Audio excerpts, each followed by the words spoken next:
Aujourd'hui, on s'en va rencontrer Marc Delafontaine, alias Delaf, le BDiste sherbrookois qui a redonné vie à l'iconique personnage Gaston Lagaffe. Bon, mais c'est ici que ça se passe, c'est mon atelier. Bienvenue.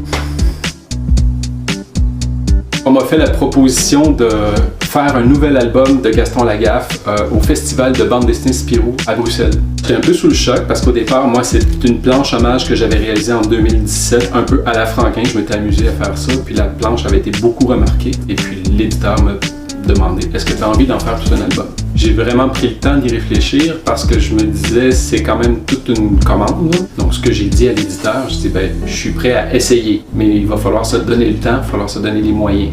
Pour moi, Gaston Lagaffe, c'est pas une série banale, c'est la série qui m'a donné envie de faire de la bande dessinée. J'avais le gilet Gaston Lagaffe, j'avais les chaussettes Gaston Lagaffe, je les aimais tellement que je dormais avec. Fait que quand on m'a proposé ça, c'était vraiment un rêve de petit gars là, qui se réalisait.